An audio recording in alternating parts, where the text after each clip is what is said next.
Hi folks, how we doing? Welcome to the heart of cycling. Thanks for tuning in. So it's another Thursday night, which means chainy night. Off up to the Mallet Shook to meet the boys to see how we got on in the chain gang tonight. So there's no question the old heart rate is going to be raised, and it got me thinking about my heart rate monitor and how I use it and how reliable I've been finding it. So I thought I would just have a wee chat about that. Before my cardiac arrest, I never used a heart rate monitor or anything like that. Just didn't see the need. So never bothered. So I've got no idea of what my numbers were like before my cardiac event last year. But certainly I'm paying a lot more attention now, as you might expect. And I got myself a Garmin watch which monitors my heart rate through the wrist, and I also got a chest strap which connects to my Garmin device so that I can see it right in front of me on the bike. So I've been paying attention to the numbers, especially since the cardiac rehab team have drilled it into me, the importance of the warm-up and allowing your heart to rise at a kind of even pace. Don't just jump on the bike and start herring away. Have a good 10-15 minute warm-up so that your heart's getting used to more of an effort, more activity. That's really key. Don't shock it. So I've been doing that and paying attention to my numbers. So my resting heart rate is 50 beats per minute now. Don't know what it was before. But obviously when I'm exercising it's up over 100 and then gradually climbs higher than that. And it gets up to what I would consider a kind of normal level for someone that's working pretty hard. Could be 140, 150. But I try not to push it any more than that. And to be honest, with the effort that I'm putting in to raise it to those kind of numbers, that's probably about as hard as I can go physically anyway. But I was out in the Cheney a couple of weeks ago and got a wee bit of a fright because I'm charging along, my heart rate's up 150 or so. So it's at the kind of upper end for me. And then suddenly I look down at my Garmin and my heart rate is dropping and dropping.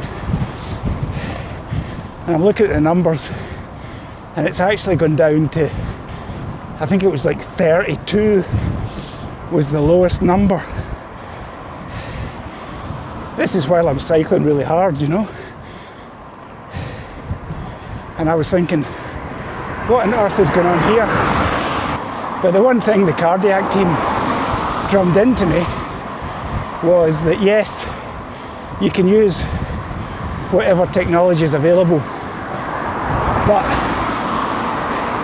the most important thing is to listen to your body and work out for yourself if there's something strange going on, or if you're overdoing it, if you don't feel right.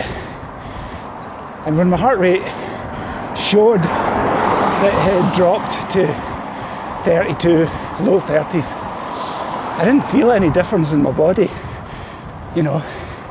If my heart had actually gone from 150 BPM down to 32, you can be pretty sure I would have known all about it physically.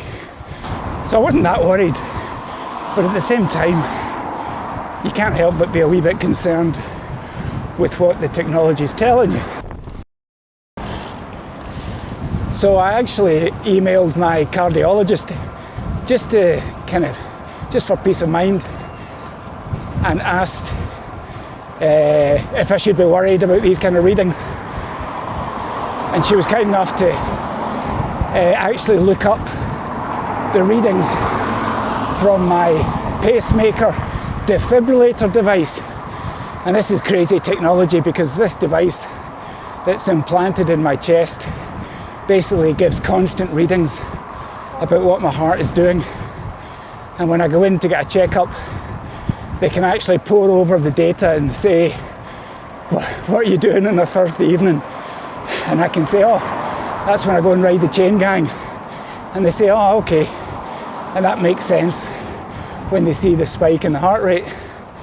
So anyway, my cardiologist did check out the readings and didn't see anything unusual or anything that I should worry about. So that was a big relief. But it did make me wonder about how useful a heart rate monitor actually is if it's giving you these strange readings. I checked Garmin's website, and they put a disclaimer up about the reliability of their data, especially if you're riding with a pacemaker or defibrillator device implanted in your chest. So you've got to take it all with a pinch of salt. Anyway, this is almost at the mile, so prepare for some high heart readings. Let's see how it goes.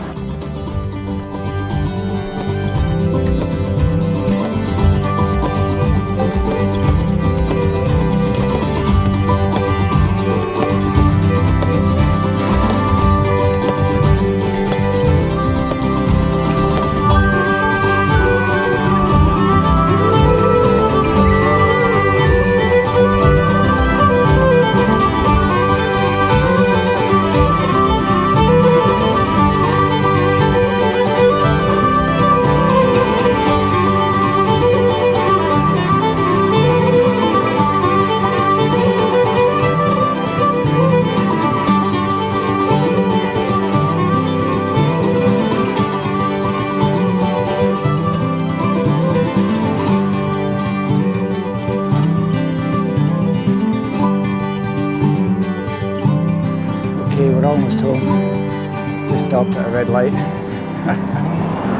So I don't know if you saw that, my heart rate monitor was giving me all sorts of crazy information.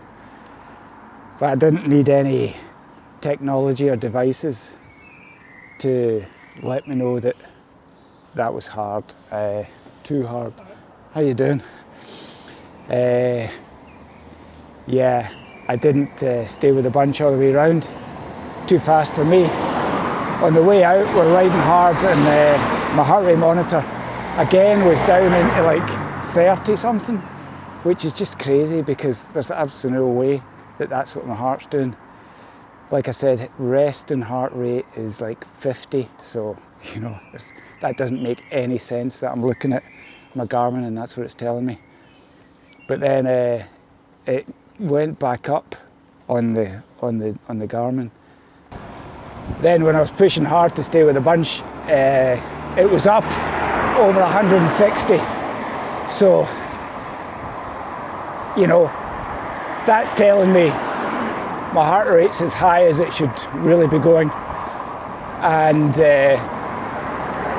my body and my legs were telling me, look, that's enough. So that's when I dropped off and just cycled home by myself, because no matter what my heart rate monitor's telling me, my body is telling me, listen mate, that's enough, just ease back.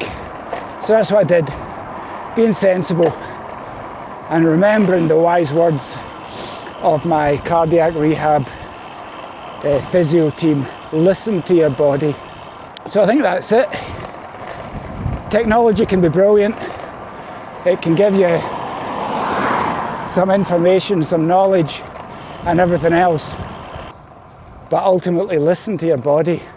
I mean, I know that if I'm seeing a reading that's going from 150 down to 30 something, it doesn't make any sense. I don't feel any change in my body, so, you know, just listen to your body. The technology is magic, but you've got to use a bit of common sense.